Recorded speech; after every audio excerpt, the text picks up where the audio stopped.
Y'all want to see some shit? I got you. Hold on.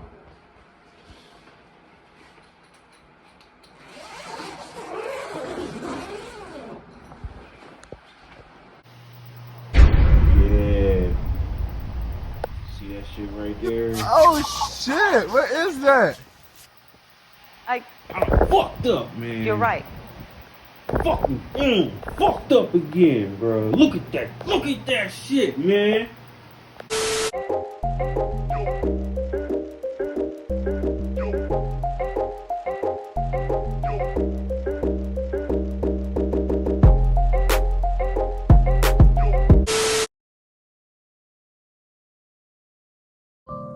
So it's really no excuse about me fucking up. I low-key know what the hell I did wrong, and then on top of that, I've been having a whole lot of shit going on with me, traveling back and forth for work and shit, but it's whatever. I'm not gonna stop the growth, and I'm not gonna stop posting. It's just gonna be a lot of changes going on, and spring's coming up pretty soon, so, you know, we got a photo period grow coming up. That shit's gonna be dope as fuck. It might be a lot easier than this auto grow, and to be honest with you, it's my first one.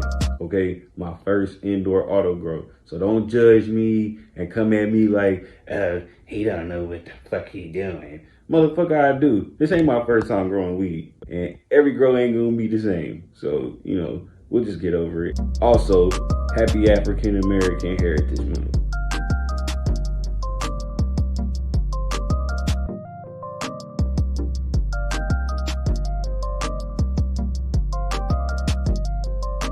As your plant grows out of the seedling stage and into the vegetation stage, you're going to want to start feeding it fertilizer or nukes bi-weekly in order to keep it healthy. Today, we're going to talk about the two different types of fertilizers and how to apply them. So before we talk about nutrients and fertilizers, we have to discuss the steps and terms so you're not lost in the sauce. And I don't have to worry about hearing shit like, you didn't tell us what that means. You don't know what you're talking about. You can't even grow marijuana right. Shut the fuck. After you prepared your water or watering solution, you take your pH pen and put it inside the water enough to cover up the electrode. And your reading should be as follows: 5.5 to 6.0 for hydroponics, 5.5 to 6.8 for cocoa coir, 5.5 to 7 for potting soil.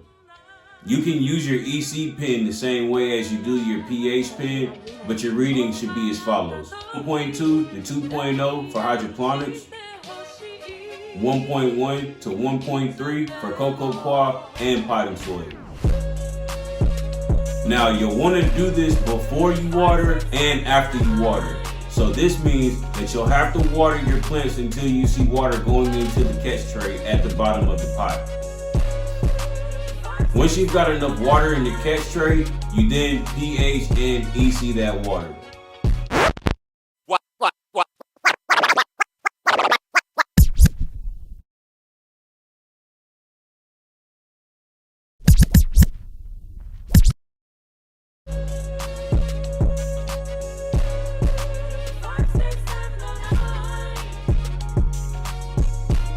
Organic fertilizers is a fertilizer made from organic substances, such as shit or plant matter. Some of the pros of organic fertilizers are they improve the structure of the soil, making it easier for it to obtain water and nutrients. Organic fertilizers release nutrients slowly, as opposed to synthetic fertilizers which release too quickly, leading to nuke burn if you don't dose it right.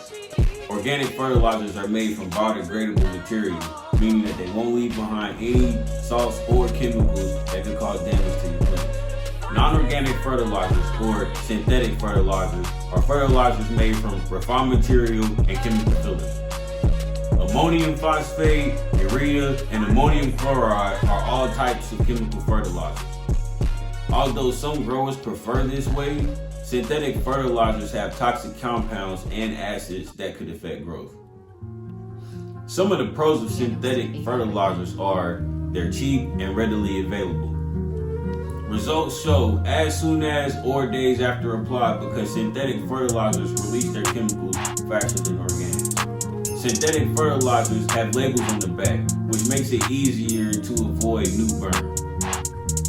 Now, some of the kinds of synthetic fertilizers are, some synthetic fertilizers are made with petroleum solutions, which can leak into the water systems and cause pollution.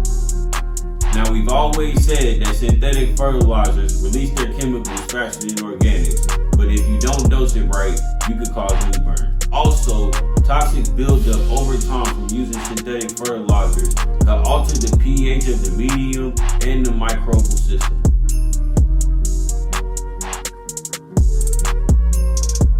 Organics can be applied a number of ways. If you're being proactive, which you should, you can put it inside of the medium before potting your seeds.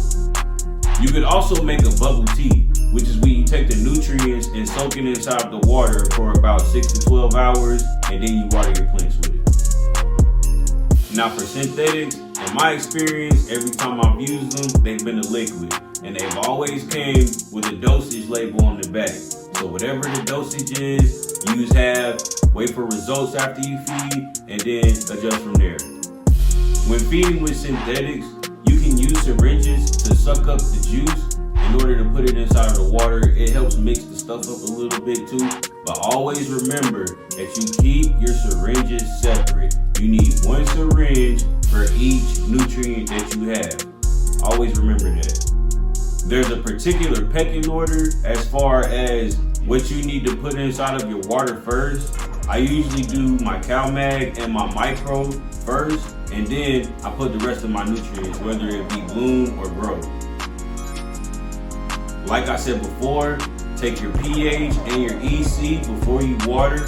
Make sure it's where it needs to be, and then let it sit for 20 minutes in order to make sure that all of the chemicals are saturated inside of the water. You want to make sure that you're feeding your plants on a bi-weekly schedule. Now, what I mean by that is 1 week you feed it, and then the next week you just water it. No nutrients, no anything. You could probably put a little bit of CalMag in there, but other than that, that's it.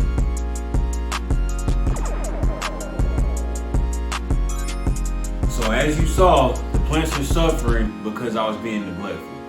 The older two plants on the left side were still recovering from the overwatering scare from last month, when I happened to realize I don't even know how to read liquid measurements.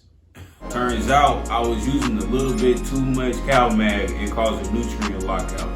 This is why I say read the labels on the back of the nutrients. So in a panic, I rushed to the store to get flushing agent. I successfully flushed the plants, but somehow ended up overwatering again.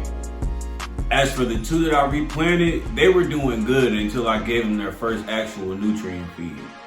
Unfortunately, they're also unhappy due to the CalMag issue. I don't know if they're going to be able to recover, but I do feel like that I messed up beyond repair. So more than likely, they'll either be stunted, they might die, I don't know, but I'll be sure to keep you updated.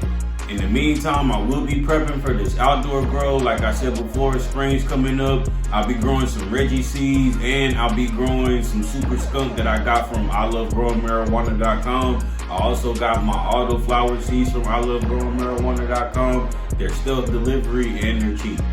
I'm also having a problem with some of my equipment. I spent X amount of dollars into these pH pins, and I threw away like 2 of them. I bought another one and ended up having to get a new electrode for it. So I feel like I'm gonna have to spend a whole lot of money to get a good one. My pH equipment is so unreliable that I ended up getting a pH drip system to see if it coordinated with the numbers of my new electrode. So in conclusion, as far as me getting my shit together so that my plants grow like they're supposed to, I need to stop the extracurricular activities. I need to focus more on my plants. And then I also need to start reading. Well, that's all for this episode. Don't forget, like, subscribe, and hit that bell so you be the first one to notice what's going on whenever I post a new episode. Stay high. Always remember, your level of greatness depends on your level of motivation.